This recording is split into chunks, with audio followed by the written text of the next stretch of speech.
My journey into uncovering fraud in Minnesota began when I started to notice very unusual changes in the Minneapolis area. I would drive around the Twin Cities and it seemed these child care facilities were literally on every block. Minnesota sees a fair amount of snow in the winter, and I began to notice driving by these child care facilities, there were never any footprints. So I said, well, what's going on here with all these child care facilities? So I began to check the Minnesota Secretary of State's website to find out just who owned all these child care facilities, and every single one of them was Somali owned. The Learing misspelling was the final straw for me.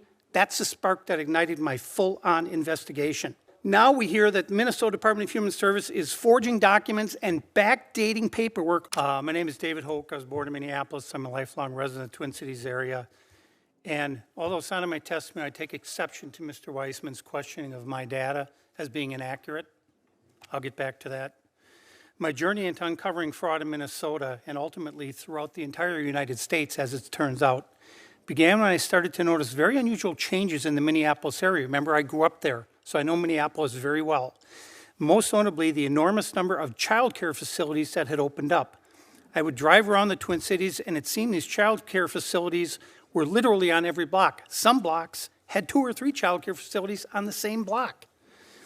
Minnesota sees a fair amount of snow in the winter, and I began to notice driving by these child care facilities, there were never any footprints in the snow outside these child care facilities. And I'd go by them 3, 4, 5 times a day, Monday through Friday, because my office is in the heart of where a lot of these child care facilities are. So I said, well, what's going on here with all these child care facilities? So I began to check the Minnesota Secretary of State's website to find out just who owned all these child care facilities. And guess what? Every single one of them was Somali owned. Not every child care facility in Minnesota was, but the ones that I was looking at that were by my office, and there were a lot of them. What's even stranger is that every one of these facilities is located in a commercial or industrial building, no play areas, bad neighborhoods, and several of the child care facilities had signage which stated they were open either 7 a.m. to 10 p.m., 2 p.m. to 10 p.m., Quality Learing Center, for example, or open 24 hours. Who the heck brings their kid to stay overnight at a child care facility in a rough neighborhood? None of it made any sense. The Learing misspelling was the final straw for me. That's the spark that ignited my full-on investigation. So Minnesota has 2 different child care licenses available. One covers 6 a.m. to 6 p.m., and the other one covers 6 p.m. to 6 a.m. They're 2 very different licenses. So for a child care facility to be open 24 hours a day, or even from 2 p.m. to 10 p.m., they need both licenses. How many of these facilities that are open these extended hours have 2 licenses? None of them. 0. They all have only 1 license. Minnesota child care supervision requirements include the following. For infant care, that's 0 to 17 months of age, you have to have 1 adult supervising for every 4 children, and max 8 in a group. For toddlers, which is 18 and 23 months of age, it requires 1 adult for every 5 children to supervise. Max 10 children in that group. For 2-year-olds, you need 1 adult for every 7 children, so maximum 14 in a group. So if a child care facility was billing the state of Minnesota for 99 children, i.e. Quality Learing Center, that child care facility would need to have at least 8 employees supervising those children. These cannot be 1099 employees. They have to be W-2 employees. That means we're going to have at least 8 W-2s, and we're going to have at least 8 I-9s. So if the feds went in and checked that, what do you think they're going to find? You already know the answer. One issue that is often brought up is that we are unfairly targeting the Somali community. This is a fair point to be made. As one Somali gentleman exclaimed in our second video, we're not the only community that does fraud. Fraud certainly exists in every community. It was the sheer volume and the blatant nature of the Somali fraud that demanded my attention.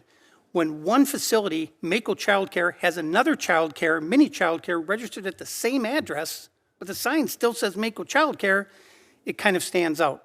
And again, no children, no footprints in the snow, ever. This is what I mean by being blatant. Misspelled signage, posted hours that require 2 licenses, no child footprints in the snow, not even once. So how did we arrive at this point? Why are we having this hearing? We got here because of politicians, almost exclusively Democrats. A couple of names come to mind. Jody Harpstead, the former commissioner of the Department of Human Services, and Shireen Gandhi, the current commissioner of the Minnesota Department of Human Services. Harpstead put the whole fraud on steroids. She was steering the ship from 2019 to 2025 during the COVID-19 pandemic. This is when the whole fraud network exploded into what we see nationally today and to what we see in my numbers, which are accurate. So now we hear that the Minnesota Department of Human Services is forging documents and backdating paperwork, all in an effort to cover up their complicity in this fraud. This is just more criminal behavior from the gang at the Minnesota Department of Human Services. It's criminal behavior. Minneapolis was the incubator for this nationwide fraud, which we're now seeing in Maine, we're seeing it in Washington State, we're seeing it in Columbus, Ohio. It was constructed here in Minneapolis. And the idea behind it was if you can get a population in here and fit them into this fraud framework, you have a guaranteed voting block for all eternity. The fraud was started and then it expanded out, and now you see it all around the country. So why is fraud bad? Why is it a bad thing? Why does anybody care?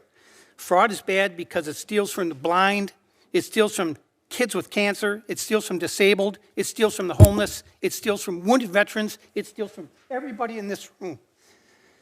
So what is the answer? How do we fix this?